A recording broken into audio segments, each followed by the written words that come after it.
The conference room fell into a suffocating silence as the woman, in cleaning uniform, stepped through mahogany doors. Every executive at the long table turned, confusion etched on their faces. But none looked more shocked than Adebayo Williams, who sat at the head of the table, his designer suit suddenly feeling too tight. "What is this nonsense?" he snarled, rising from his chair. "Security, get this filthy cleaner out of—" "Sit down, Mr. Williams." Her voice cut through the room like a knife. No longer the meek, trembling tone he'd heard for months. This voice commanded nations. She reached up and removed her headscarf, letting her perfectly styled locks fall free. Then, with deliberate slowness, she unzipped the cleaning uniform to reveal an exquisite navy blue suit beneath, adorned with traditional Ankara patterns at the collar. "My name is not Mama Chioma," she announced, her eyes locked on Adebayo's pale face. "I am Chioma Okonkwo, CEO of Okonkwo Technologies, and as of 6 months ago, the majority shareholder and owner of Williams Enterprises." The room erupted, but Chioma's gaze never left Adebayo, who stumbled backward, his mouth opening and closing like a fish gasping for air. "And for the past 12 weeks," she continued, her voice dropping to a dangerous whisper, "I have watched you humiliate me, mock me, make me clean your shoes, all while you stole from this company and destroyed everything your father built." She placed a thick folder on the table with a resounding thud. "Hello, guys. Welcome to Miracle African Tales by Tummy. Don't forget to like this video, subscribe, and share with your friends, and most important thing, turn your notification bell so you can get informed when I dropped another amazing story. Drop your thoughts and reactions in the comments. What would you do if you're a threat like this and survive? Will you take a revenge or disappear forever? 12 weeks earlier, the Lagos sun had barely kissed the horizon when Chioma Okonkwo stepped out of her chauffeur-driven Range Rover 3 blocks away from Williams Enterprises. She glanced at her reflection in the tinted window one last time. The designer dress, the diamond jewelry, the confidence of a woman who'd built a tech empire from nothing. Then she stripped it all away. From her bag, she pulled out a faded cleaning uniform, worn sandals, and a simple headscarf. In 5 minutes, billionaire Chioma Okonkwo vanished, and Mama Chioma, a humble cleaner, emerged. "Madam, are you certain about this?" her driver, Emeka, asked with concern creasing his weathered face. He'd been with her family for 20 years and had watched her transform from a struggling university graduate to one of Africa's richest self-made women. "Emeka, you cannot heal what you cannot see," Chioma replied in Igbo, adjusting her headscarf. "My financial reports show this company bleeding money, but numbers don't tell me about the character of the people running it. I need to see the truth from the ground up." She'd acquired Williams Enterprises 6 months ago when it teetered on the edge of bankruptcy. Chief Williams, the founder, had been a visionary, a man who built his logistics empire on integrity and hard work. But when he died suddenly, his son Adebayo had inherited everything. Within 2 years, Adebayo had nearly destroyed it all. Chioma's investigators had uncovered enough to justify immediate action, but something held her back. She needed to understand how deep the rot went. So she'd arranged with Mr. Okafor, the operations manager and one of Chief Williams's old friends, to be hired as part of the cleaning crew. "Remember," she told Emeka, "no one can know, not even my family. I'll call you when I'm ready to reveal myself." The walk to Williams Enterprises felt longer than any business trip she'd taken. The imposing glass building gleamed in the morning light, its logo, a golden eagle, still inspiring despite the decay beneath. Chioma's heart ached for Chief Williams. He'd been a mentor to her in her early days, offering advice when others dismissed her as just another struggling entrepreneur. His company deserved better than his wastrel son. She entered through the staff entrance, where Mr. Okafor waited with a kind smile and worried eyes. "Nwanam, my sister," he whispered, using Igbo to ensure privacy. "It's not too late to change your mind. If Adebayo discovers who you are before you're ready." "He won't," Chioma assured him. "Men like him never truly see people they consider beneath them. It makes them blind." Mr. Okafor sighed and handed her a mop and bucket. "Your supervisor is Mrs. Effiong. She's a good woman. Your shift starts on the executive floor. Chioma's first 3 days passed quietly. She cleaned offices, emptied bins, and observed. The employees were hard-working, but demoralized. Adebayo's management style consisted of barking orders, taking credit for others' work, and spending most of his time in expensive restaurants using company funds.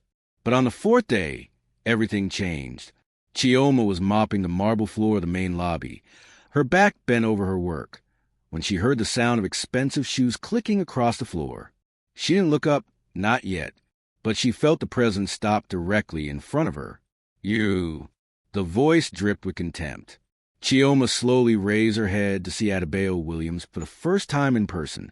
He was tall, admittedly handsome, dressed in a charcoal gray suit that probably cost more than most Nigerians earned a year. His father's sharp features were there, but none of Chief Williams's warmth reached his eyes. "Yes, sir." Chioma kept her voice soft, humble, with just a hint of the village accent she'd worked so hard to eliminate years ago.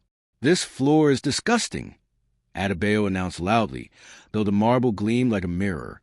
Several employees had stopped to watch. "Are you blind or just incompetent?" "I am sorry, sir. I will clean it again." "Again?" He laughed cruelly. "You clearly don't understand quality work. Let me show you what dirty really looks like." What happened next seemed to unfold in slow motion. Adebayo deliberately knocked over a potted plant beside him. Soil exploded across the freshly mopped floor, the ceramic pot shattering into pieces. Coffee cups from a nearby table followed, dark liquid spreading across the white marble, like a stain on dignity itself. The lobby fell silent, except for gasps from onlookers. "Now it's dirty," Adebayo said, his lips curling into a satisfied smirk. "Clean it up. And Mama, whatever your name is, do it properly this time. On your hands and knees. I want to see real work, not this lazy dabbing you people do." Every fiber of Chioma's being screamed at her to stand up, to tear off the disguise and tell this spoiled child exactly who she was. Her hand tightened around the mop handle until her knuckles went white. But she'd come here for a reason. Slowly, deliberately, she lowered herself to her knees on the wet floor. As she began picking up the pieces of broken pottery, she caught sight of a young woman, another cleaner, with tears streaming down her face. The humiliation wasn't just personal. It was systemic. Faster, Adebayo snapped his fingers. "Some of us have actual work to do, unlike you parasites who drain this company's resources." Chioma scrubbed in silence, documenting every word, every action in the steel trap of her memory. Around her, employees scattered, afraid to intervene or even offer sympathy. This was the culture of fear Adebayo had cultivated. When she finished, the floor sparkled. Adebayo inspected it with exaggerated scrutiny, then dropped a naira note, a single naira, onto the wet floor. "There, consider it a tip for doing the bare minimum." He walked away laughing, his entourage of yes-men following like jackals. Chioma remained on her knees, staring at that single naira coin floating in dirty water. In her purse, hidden in the staff locker, were credit cards that could buy this entire building 10 times over. But right now, she was Mama Chioma, and Mama Chioma would endure. Mr. Okafor appeared beside her, helping her to her feet. "Chioma," he whispered urgently, "I saw everything. We can end this now." "No," she said firmly, wringing out her cleaning rag. "This is just the beginning. I need to see how deep his cruelty runs. And I need evidence that even a board of directors cannot ignore." As she gathered her cleaning supplies, Chioma looked up at the portrait of Chief Williams hanging in the lobby. The old man stared down with wise, kind eyes. "Don't worry, Chief," she whispered. "Your legacy will be restored, and your son will learn what his father tried to teach him. That true wealth is measured not by what you own, but by how you treat those who have nothing to gain from." The war had begun. But Adebayo Williams had no idea he'd just humiliated the one woman who held his entire future in her hands. The fluorescent lights of the cleaning staff room flickered as Chioma unwrapped her lunch, jollof rice and plantain wrapped in foil that she'd bought from a street vendor. It was a deliberate choice. Her chef could have prepared anything, but Mama Chioma ate what cleaners could afford. Across from her sat Grace, a 24-year-old single mother whose hands were permanently reddened from harsh chemicals. In the 2 weeks since the lobby incident, Grace had become something of a friend, though she had no idea who her companion truly was. "Mama Chioma, you're too patient," Grace said in Yoruba, shaking her head. "If Oga Adebayo treated me the way he treats you, I don't know what I would do, but I wouldn't just accept it." Chioma smiled softly. "My dear, when you've lived as long as I have, you learn that patience is its own power. The loudest person in the room is rarely the strongest. But he's so wicked." Grace's voice broke. "Yesterday, he made you clean the men's bathroom 3 times because he said it smelled. The smell was from his own expensive cologne." Chioma had indeed spent 4 hours re-cleaning an already spotless bathroom. Each moment had been cataloged, time-stamped, and would eventually be presented as evidence of workplace harassment. But Grace didn't need to know that. "Tell me about your daughter," Chioma said, changing the subject. "Blessing, is that her name?" Grace's face immediately brightened. "Yes, she's 4 now. Smart as anything, Mama. She already knows her ABCs and can count to 100. I'm saving every kobo to send her to a good school. She won't grow up cleaning toilets like her mother. Education is the greatest inheritance," Chioma agreed, thinking of her own journey from the University of Lagos to Harvard Business School on scholarship. "Never let anyone make you feel ashamed of honest work, Grace. But always dream bigger for your children." Their lunch was interrupted by Mrs. Effiong, their supervisor, bursting through the door with panic written across her face. "Grace, Oga Adebayo wants you in his office. Now!" The color drained from Grace's face. "What? Why? What did I do?" "I don't know, but he's very angry. Go quickly." As Grace hurried out, Chioma caught Mr. Okafor's eye across the room. He gave an almost imperceptible shake of his head. Something was wrong. Chioma wiped her hands and quietly followed, staying far enough behind to remain unnoticed.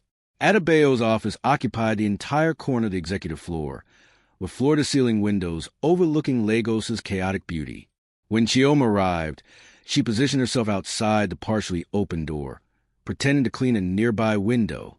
"Do you know how much this cost?" Adebayo's voice carried clearly, sharp with fury. "Do you have any idea?" "Sir, I don't understand." Grace's voice trembled. "This vase. Ming Dynasty. Authentic. Worth more than you'll earn in your entire pathetic life. And you broke it." "Sir, I never touched any vase. I cleaned your office yesterday morning, but I was so careful." "Are you calling me a liar?" The sound of something slamming made Chioma flinch. "I found it shattered this morning. You were the last person in here." Through the gap in the door, Chioma could see Grace trembling, tears streaming down her face. But she could also see something else. The broken vase sat intact on a shelf behind Adebayo's desk. This was a setup. "Sir, please, I swear on my daughter's life." "Your daughter?" Adebayo's laugh was cruel. "The bastard child you're raising alone? Maybe if you focus more on your work and less on your mistakes, you wouldn't be in this situation." Chioma's hand tightened on her cleaning cloth. That crossed a line even she hadn't anticipated. "Here's what's going to happen," Adebayo continued coldly. "You're fired, effective immediately. And you'll be paying for that vase. I'm docking your final salary, and you'll be making monthly payments for the next year. My lawyers will draw up the paperwork." "No." Grace collapsed to her knees. "Please, sir, I need this job. My daughter, she needs medicine. She has asthma. Please, I'll work for free. I'll do anything." "Get out of my sight. Security will escort you from the building." Chioma couldn't hold back any longer. She pushed the door open and stepped inside. "Sir, please, forgive me for interrupting." Adebayo spun around, his face contorted with rage. "What is this? Did I give you permission to enter?" "No, sir, but nothing." He advanced on her. "You know what your problem is, Mama Chioma? You don't know your place. You're a cleaner, the lowest of the low, yet you walk around here like you matter, like anyone cares what you think. I only want to say that I was also in your office yesterday," Chioma said calmly, keeping her eyes downcast. After Grace finished, "I noticed the vase was fine then. Perhaps." "Perhaps what?" Perhaps you're both thieves? Perhaps you're in on it together? Adebayo moved closer, invading her space. Or perhaps you're just a meddling old woman who should mind her own business. The smell of his expensive cologne was overwhelming. Up close, Chioma could see the bloodshot eyes, the slight tremor in his hands. He'd been drinking already, and it wasn't even noon. Sir, I meant no disrespect. You exist because I allow it, Adebayo shouted, specks of spit flying. Every naira you earn comes from my generosity. You are nothing. You have nothing. You are worth nothing. And if you ever interrupt me again, you'll be out on the street with this fool. He grabbed Grace by the arm and shoved her toward the door. Both of you, get out. Grace, you have 1 hour to clear your locker. And Mama Chioma, since you're so concerned about her, you can clean every toilet in this building today. All 23 of them. By hand. I want to see your knees bleeding by the end of the day. Chioma helped Grace to her feet, supporting the younger woman as she sobbed. As they left, Chioma glanced back at Adebayo. He stood at his window, already pouring whiskey into a crystal tumbler, completely convinced of his own importance. In that moment, Chioma made a decision. She'd seen enough. In the staff room, Grace was inconsolable. Other cleaners gathered around, offering comfort, but carefully checking to ensure no one from management could hear. What will I do? Grace wept. Blessing's medicine costs 15,000 naira every month. Rent is due next week. Oh God, oh God. Chioma held her, letting her cry, but her mind was already moving like the CEO she was. She pulled out the ancient Nokia phone she'd been using as Mama Chioma and excused herself. In the stairwell, she dialed a number from memory. Mr. Okafor answered immediately. I'm done, Chioma said, her voice no longer that of the humble cleaner. The billionaire was back. Move up the board meeting. I want it scheduled for Friday, 3 days from now. Are you certain? We could still gather more evidence. I have all the evidence I need. That man just falsely accused and fired a single mother to amuse himself. He fabricated a claim about a vase that's sitting intact in his office. And he threatened me with physical harm. Chioma's voice was ice. I'm finishing this. What about Grace? Have HR call her tonight. Tell her there was an administrative error, and she's to report back to work tomorrow with an apology and a promotion to administrative assistant. Make sure she's at the board meeting Friday. I want her to see justice served. And Adebayo? Chioma smiled, though there was no humor in it. Let him enjoy these next 3 days. Let him think he's invincible. Let him believe that cleaners are beneath his notice. Because on Friday, Adebayo Williams is going to learn the most expensive lesson of his life. Never humiliate someone whose worth you cannot see. She hung up and stood in the stairwell for a moment, collecting herself. Chief Williams's portrait hung even here, in this forgotten corner of the building. The old man seemed to watch her with approval.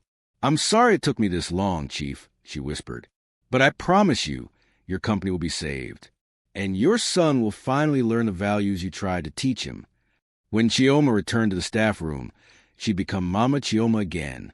She sat beside Grace, holding her hand. Don't worry, my dear, she said softly. I have a feeling things are about to change around here. Some storms must come before the rainbow appears. Grace managed a weak smile through her tears. You always know what to say, Mama. I wish people like you ran this company instead of people like him. Be patient, Chioma whispered. Sometimes wishes come true in the most surprising ways. The night air was thick with humidity as Chioma sat in her home office in a koi, still wearing Mama Chioma's cleaning uniform. Her penthouse overlooked the Lagos Lagoon, where lights from boats twinkled like fallen stars. But she wasn't admiring the view. Spread across her mahogany desk were months of financial records, surveillance reports, and documentation that painted a damning picture. Adebayo Williams wasn't just incompetent.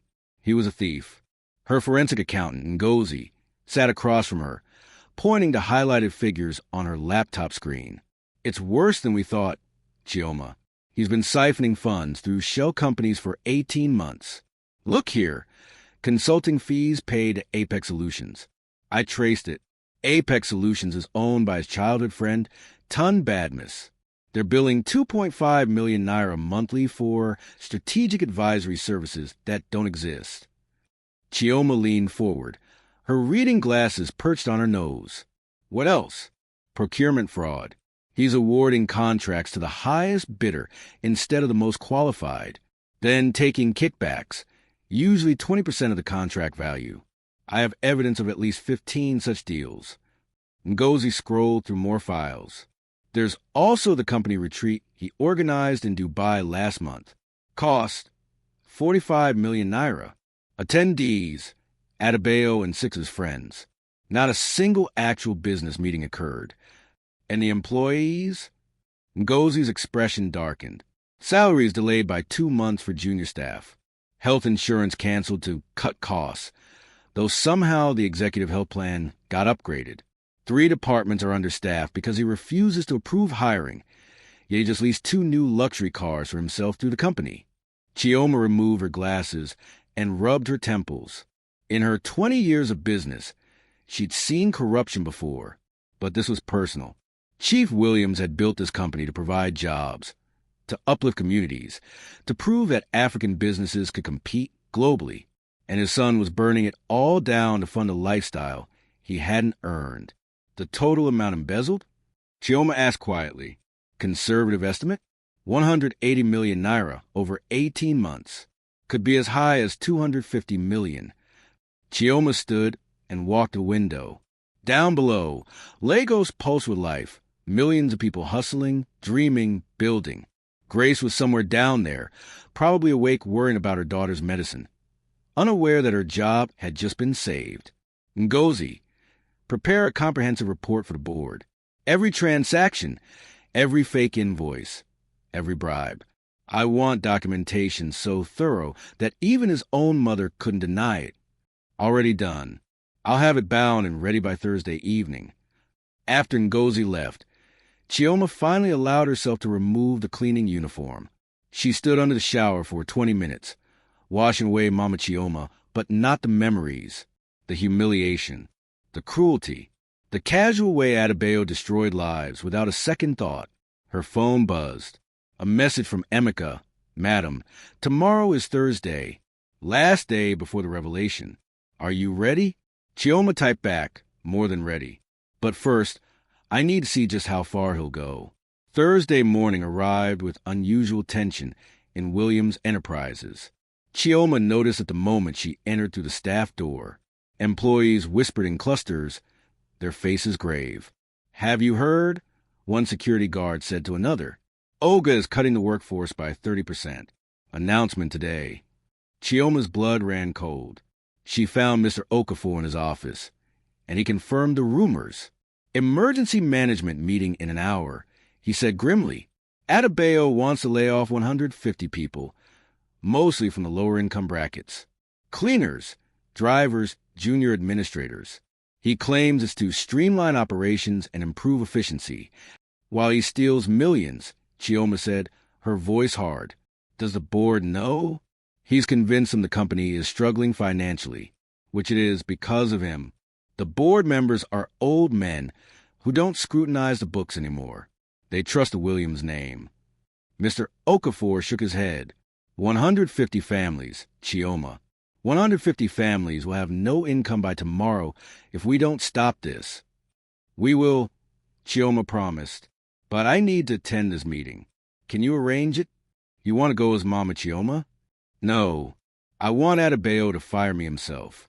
I want him to look me in the eye one last time as the cleaner he despises, and I want that memory to haunt him when he learns the truth tomorrow. Mr. Okafor studied her face, then slowly nodded.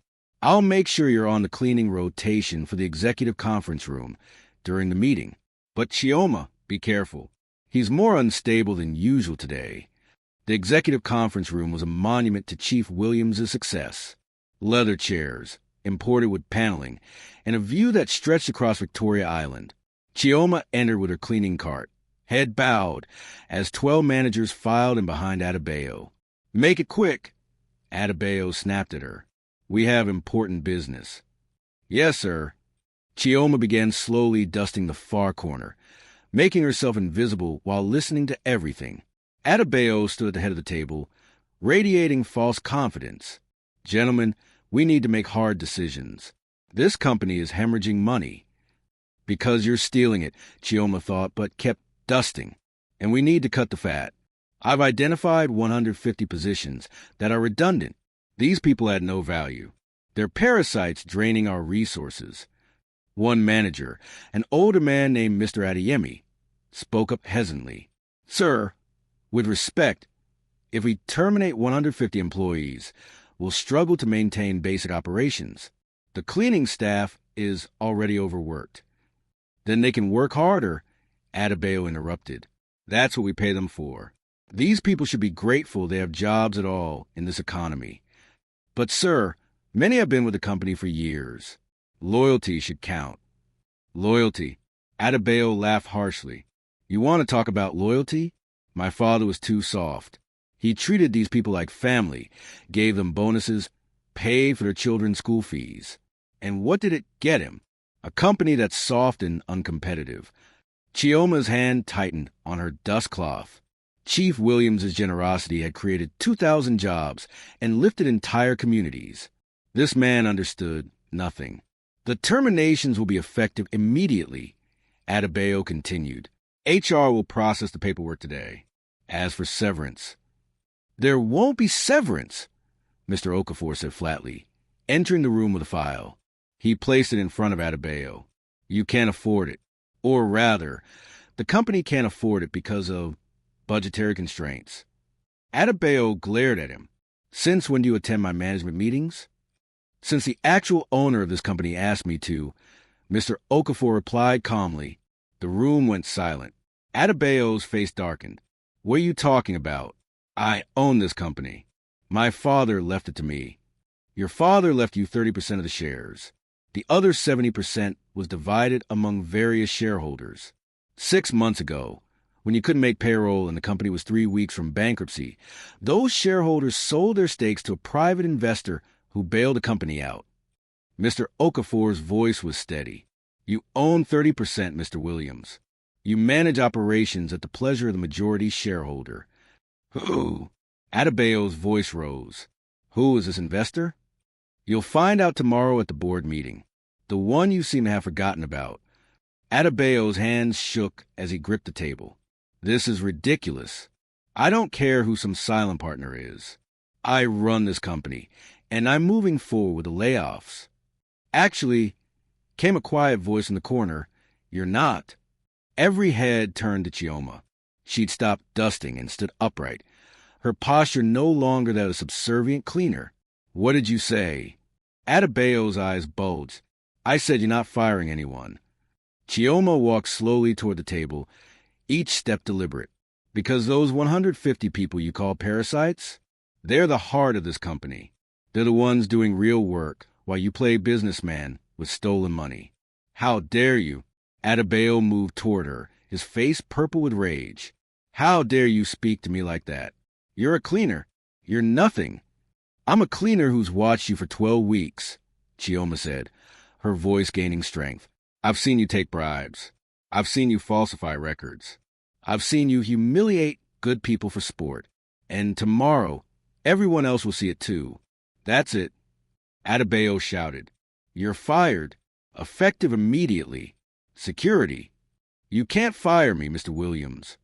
Chioma smiled, and it was not a kind smile, because I don't work for you. I never did. What? My name is not Mama Chioma, and tomorrow at a board meeting, you'll discover exactly who I am and what I own. She removed her headscarf, letting her hair fall free. Until then, enjoy your last day of feeling powerful, because at 10 a.m. tomorrow, your entire world changes. The conference room erupted in confusion. Adebayo lunged toward her, but Mr. Okafor and 2 security guards, loyal to the old chief, stepped between them. Don't, Mr. Okafor warned. You've done enough damage. Chioma walked to the door, then turned back. Oh, and Mr. Williams?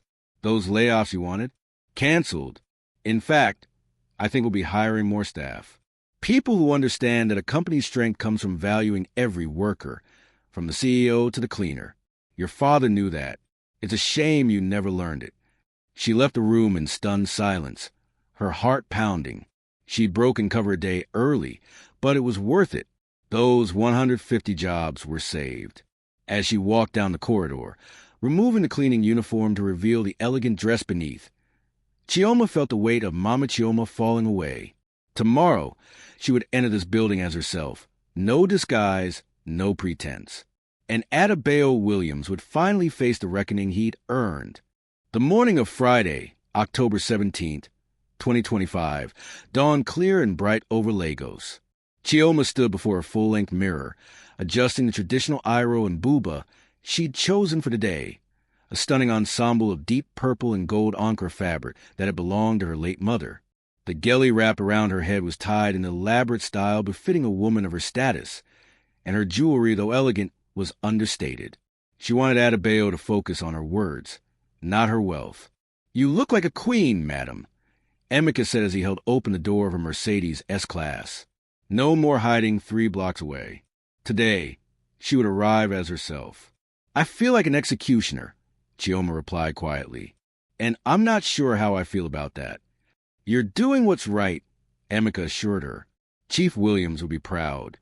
As they drove through Lagos traffic, Chioma's phone buzzed continuously, her legal team confirming documents, Ngozi sending last-minute financial updates, her PR consultant preparing a press release. But one message made her pause. It was from Grace. "Mama Chioma, I don't understand what's happening, but Mr. Okafor says I must attend the board meeting today. He says you requested it. Are you in trouble? Please be safe." Chioma smiled and typed back, "Don't worry, my dear. Today, you'll understand everything. And Grace, wear your best outfit. Today is a day for celebration." Williams Enterprises looked the same from the outside, but Chioma knew everything was about to change. As her car pulled up to the main entrance, not the staff entrance, security guards straightened, confused.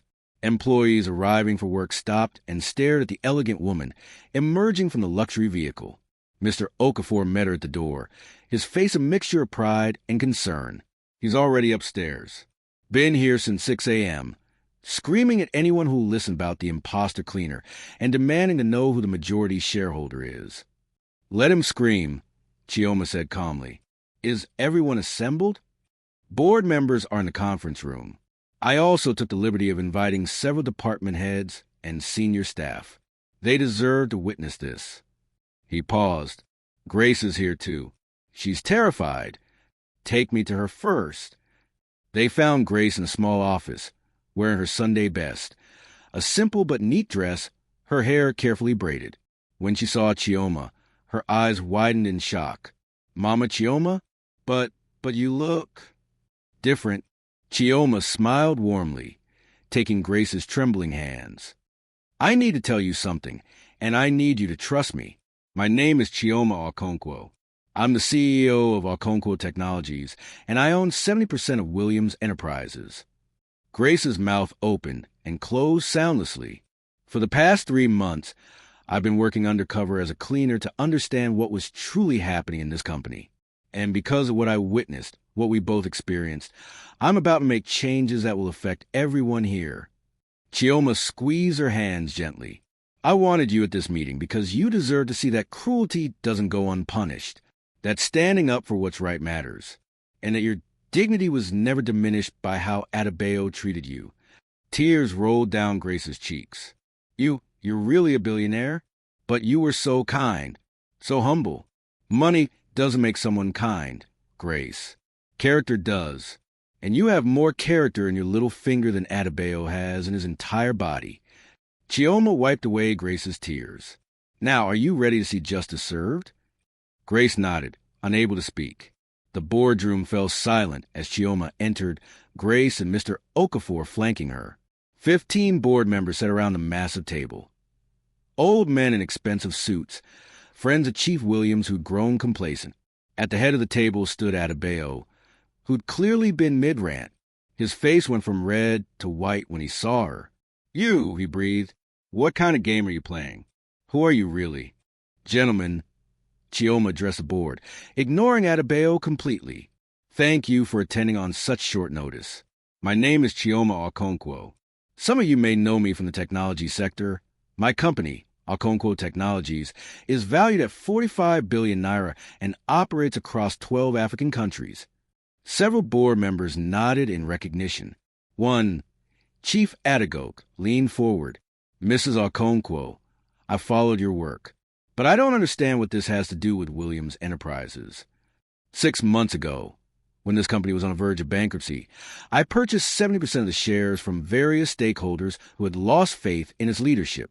I did this because Chief Williams was a mentor to me, and I couldn't bear to see his legacy destroyed. Chioma pressed a button, and a screen descended behind her. What I discovered was worse than financial mismanagement. I discovered systematic theft, fraud, and a culture of cruelty that poisons every level of this organization. This is absurd. Adebayo shouted. She's lying. She was a cleaner. I've seen her mopping floors. Yes, you have. Chioma turned to him, her eyes cold. For 12 weeks, I worked undercover to document exactly how you've been running this company. Would you like me to share what I found? The screen lit up with the first slide, a photo of Adebayo deliberately knocking over the plant in the lobby, Chioma on her knees cleaning. October 15th.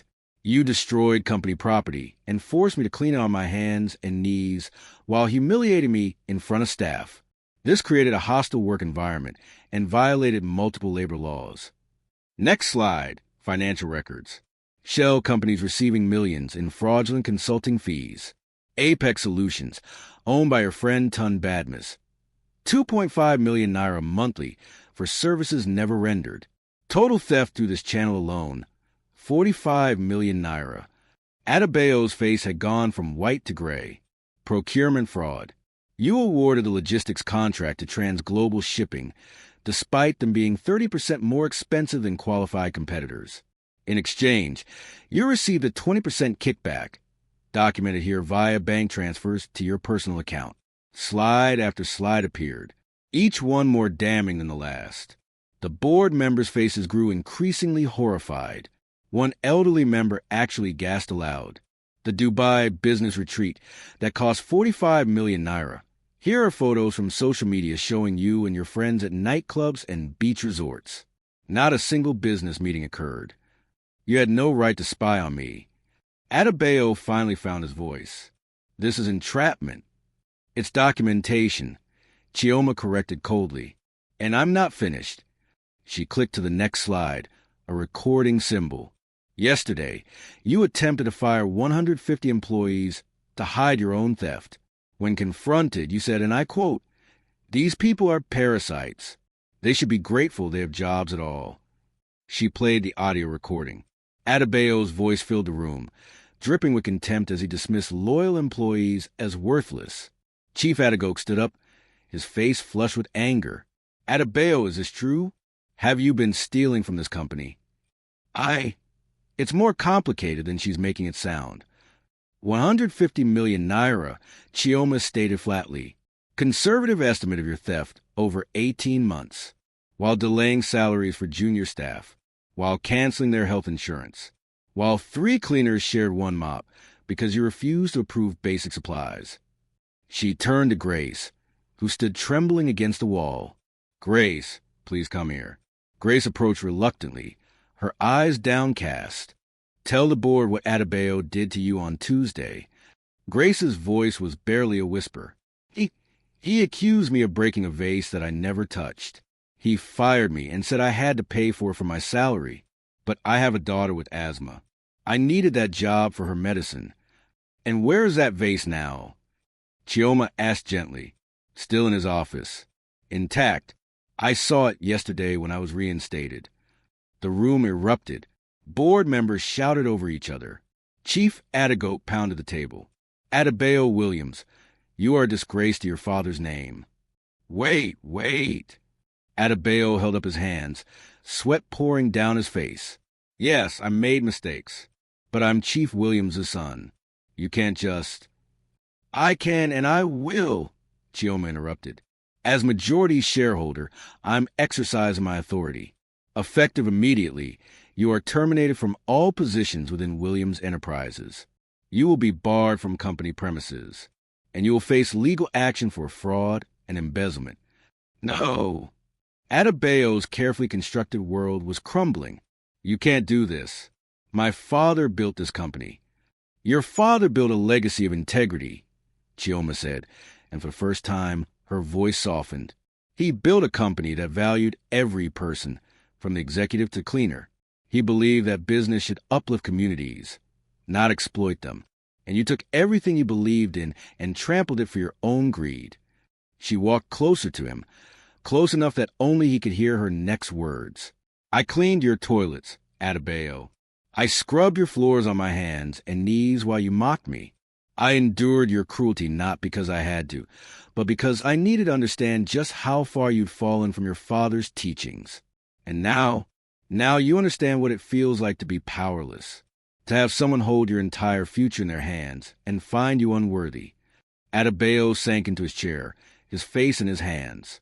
The transformation from arrogant heir to broken man took seconds. Chief Adigote cleared his throat. Mrs. Okonkwo, what are your intentions for the company going forward? Chioma straightened, addressing the full board. Williams Enterprises will survive, but it will change. First, every employee will receive their delayed salaries plus interest. Health insurance will be restored immediately and expanded. Second, we're hiring an additional 100 staff members to properly support operations. Third, all fraudulent contracts will be reviewed and legitimate partners will be reinstated. She paused, looking at Grace. Fourth, we're establishing the Chief Williams Memorial Fund, a scholarship program for children of company employees. The first recipient will be Blessing, Grace's daughter. Grace's sob echoed through the silent room. And finally, Chioma concluded, we're implementing new leadership training. Every manager will undergo workshops on respect, equity, and ethical leadership, because a company's true value isn't measured in quarterly profits. It's measured in how it treats its people. The board members erupted in applause. Even the oldest among them, men who'd seen decades of business, seemed moved. As for you, Adebayo, Chioma turned back to him. I'm giving you a choice. You can face criminal prosecution, which, given the evidence, will likely result in prison time. Or, she paused, letting the word hang in the air, you can start over. Adebayo looked up, confusion and hope worn on his face. What? You can begin again from the bottom. Work as a junior administrator, not a cleaner. I won't insult the cleaning staff by comparing you to them, but a position where you'll learn what real work means, where you'll understand the value of every naira earned, where you'll see your colleagues not as resources to exploit, but as human beings with dreams and struggles. The room fell silent. Everyone stared at Chioma. It's the chance your father would have given you, she said softly. One opportunity to prove you're capable of redemption. Learn humility. Learn empathy. Learn what your father spent his whole life trying to teach you. Do this for 3 years, and we'll revisit your role in the company. And if I refuse? Adebayo's voice was hollow. Then my lawyers will file charges by Monday morning. Chioma crossed her arms. The choice is yours. Prison or redemption. Pride or humility. Your father's legacy or your own ego. For a long moment, Adebayo said nothing. Then, slowly, he nodded. I'll do it. I'll start at the bottom. Good. Chioma turned back to the board. Gentlemen, I believe we have work to do. Williams Enterprises has a legacy to reclaim. As the meeting dissolved into discussions of restructuring and next steps, Grace approached Chioma with tears streaming down her face. Why? She whispered. Why did you go through all of that? You could have just fired him from the beginning. Chioma took her hands. Because, Grace, some lessons can only be learned through experience. I needed to see who Adebayo truly was. And he needed to experience the powerlessness he inflicted on others. Only then could real change happen. You're the kindest person I've ever met, Grace said. No, Chioma smiled. I'm just someone who remembers what it's like to struggle, to be underestimated, to be told you're not good enough. Your dignity was never defined by Adebayo's cruelty, Grace. Never forget that. As Chioma left the boardroom, she paused at Chief Williams's portrait in the hallway. The old man seemed to smile at her. "I kept my promise," she whispered. "Your company is saved. And maybe, just maybe, your son will finally become the man you hoped he could be." Outside, Lagos continued its chaotic symphony. But inside Williams Enterprises, a new era had begun. The morning sun filtered through the windows of Williams Enterprises, casting golden light across floors that gleamed with renewed purpose. Chioma stood in her new office, formerly Chief Williams's office, which she'd insisted on restoring to its original warmth rather than Adebayo's cold, ostentatious design. Photos of employees at company events lined the walls. The expensive whiskey bar was gone, replaced by shelves of books on leadership and African business history. Mr. Okafor entered with 2 cups of tea and the morning reports. "Good morning, Madam CO. You want to see this." Chioma smiled at the title she'd officially accepted last month. The board had unanimously voted her as Chief Executive Officer, with Mr. Okafor as her Chief Operating Officer. Good news or complicated news? Good news. Profits are up 23% from last quarter. Employee satisfaction surveys show a 67% improvement. And we just secured the government logistics contract that Adebayo lost 2 years ago. Mr. Okafor settled into the chair across from her. "The company is healing, Chioma." "And our junior administrator?" Chioma asked quietly. "How is he doing?" Mr. Okafor's expression became complicated. "Why don't you see for yourself?" "He's in the archives, filing documents." Chioma found Adebayo Williams in the basement archives, a room he'd probably never visited in his previous life. He wore simple trousers and a button-down shirt, no designer labels, no expensive watch. His hands were dusty from organizing old files, his face drawn with exhaustion that came from honest work. He looked up when she entered, and for a moment, fear flashed across his features. Then he stood, wiping his hands on his trousers. "Mrs. Okonkwo." His voice was respectful, subdued, nothing like the arrogant sneer she'd endured for 12 weeks. "Adebayo, how are you settling in?" "It's different." He looked around the cramped, dusty room. "I never knew this place existed. Never thought about who organized these files or why they mattered." Chioma picked up one of the folders he'd been sorting, employee records from 1998. These files contain the histories of everyone who built this company. Each name represents a family, a story, a life dedicated to your father's vision. "I'm beginning to understand that." Adebayo's voice cracked slightly. "Mrs. Okonkwo, I want to apologize. Not because I'm hoping for leniency or because I'm trying to impress you, but because I finally understand what I did. To you, to Grace, to everyone." Chioma studied his face. The cockiness was gone, replaced by something that might have been genuine remorse. "What changed?" "Everything." Adebayo sat on a filing cabinet, shoulders slumped. "Do you know what it's like to eat lunch in the staff canteen and have people whisper? To know that everyone remembers how you treated them? Last week, I asked one of the cleaners, a woman named Patience, if she needed help moving boxes. She flinched, actually flinched like I might hit her." He looked up at Chioma with red-rimmed eyes. "I did that. I created that fear. And I have to live with it every single day." "Good," Chioma said, not unkindly. "That awareness is the first step toward becoming a better person." "Is it enough?" Adebayo asked. "Can someone like me actually change, or am I just broken?" Chioma was quiet for a moment, thinking of her own journey. "Your father once told me something when I was starting my business. I was 25, terrified I'd fail, convinced I wasn't smart enough or connected enough. He said, 'Chioma, the difference between a successful person and a failure isn't that one never falls. It's that one gets back up and learns from the ground.'" She moved closer to Adebayo. "You've fallen, Adebayo. You've hit the ground hard. The question isn't whether you're broken. It's whether you're willing to learn from where you've landed." "I want to," he said urgently. "I want to be better. I want to make my father proud, even if it's too late for him to see it." "Then show me, not with words, but with actions."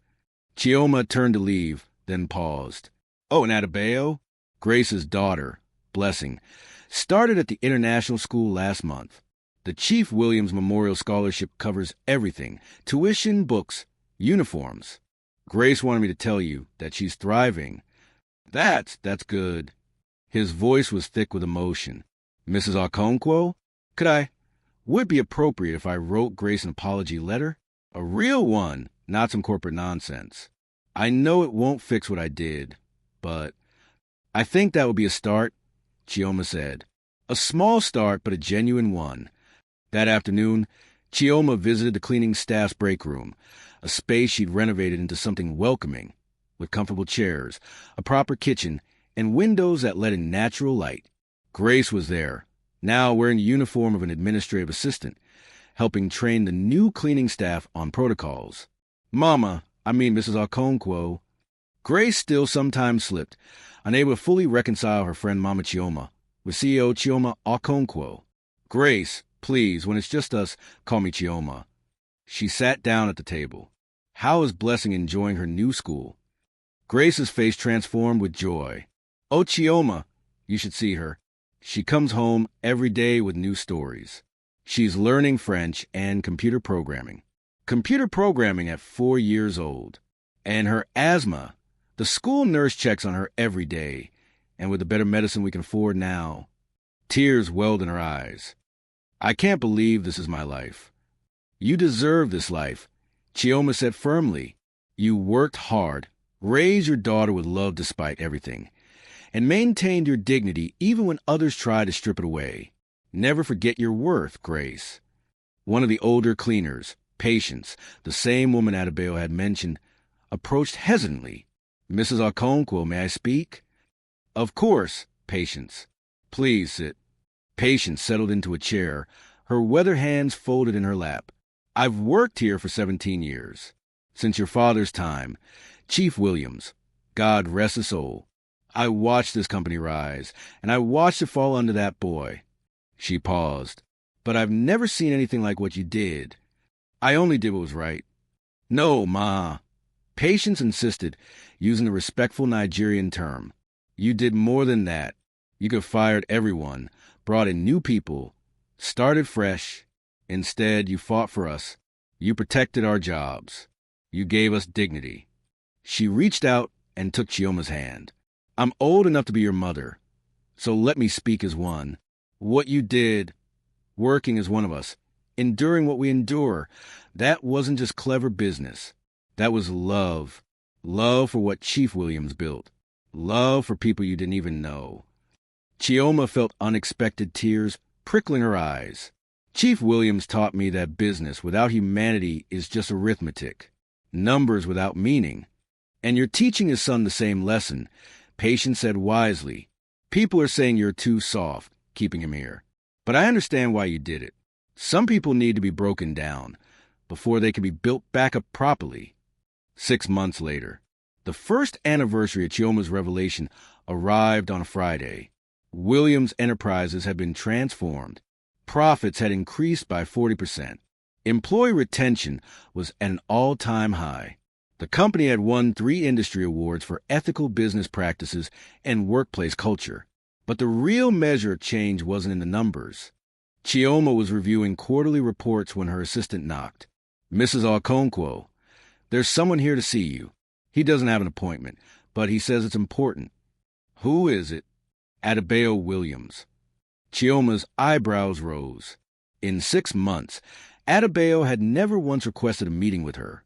She'd observed him from a distance, watched him arrive early, stay late, volunteer for the jobs no one wanted. But he'd kept his distance, as if afraid his presence might contaminate her. Send him in. Adebayo entered looking different from the broken man in the archives. He stood straighter, met her eyes with something like quiet confidence rather than arrogance or fear. He wore the same simple clothes, but they seemed to fit him better now. Mrs. Okonkwo, thank you for seeing me. He remained standing. I know I don't deserve your time, but I wanted you to know that I'm resigning. Chioma's heart sank. I see. May I ask why? Because I need to earn my place here, not have it given to me. Adebayo's voice was steady. For 6 months, I've worked as a junior administrator, and I've learned more about this company than I did in 10 years of pretending to run it. But everyone knows I'm only here because you gave me a second chance. I need to prove to myself, to this company, to my father's memory, that I can succeed on my own merit. He placed an envelope on her desk. I'm enrolling in an MBA program at Lagos Business School, part-time at night while working a regular job somewhere else. Somewhere no one knows I'm Chief Williams' son. Somewhere I'm just another employee who has to earn respect. Chioma opened the envelope. Inside was a handwritten letter, pages of it, detailing everything he'd learned, everyone he'd wronged, and a genuine apology that read nothing like corporate speak. After 2 years, Adebayo continued, if I've proven myself, if I become someone worthy of my father's name, I'd like to apply for a position here, not as the owner's son, as a qualified professional who happens to share Chief Williams's vision for what business should be. Chioma stood and walked around her desk. Adebayo, do you understand what you're proposing? You're walking away from guaranteed employment, from your family legacy, from the easy path, he finished. Yes, because the easy path made me into the person who humiliated you, who destroyed Grace's sense of security, who nearly destroyed my father's life's work. He met her eyes. Mrs. Okonkwo, you gave me the greatest gift anyone has ever given me. You showed me who I really was, and you believed I could become someone better. Now I need to prove you right. For a long moment, Chioma said nothing. Then she smiled a real warm smile. Your father will be proud of you, not for what you were, but for who you're choosing to become. Thank you. Adebayo's voice cracked. And Mrs. Okonkwo, thank you for being the cleaner who saved the company. Saved me. Chief Williams chose his mentors well. After he left, Chioma stood at her window, looking out over Lagos. The city sprawled beneath her, millions of lives intersecting, stories unfolding. Somewhere out there, Grace was picking up blessing from school. Patience was heading home to her grandchildren. And Adebayo Williams was beginning the long, difficult journey of redemption. Mr. Okafor entered without knocking, as was his privilege. I heard. He's really leaving. Yes, and I think it's exactly what he needs to do. You believe he'll come back?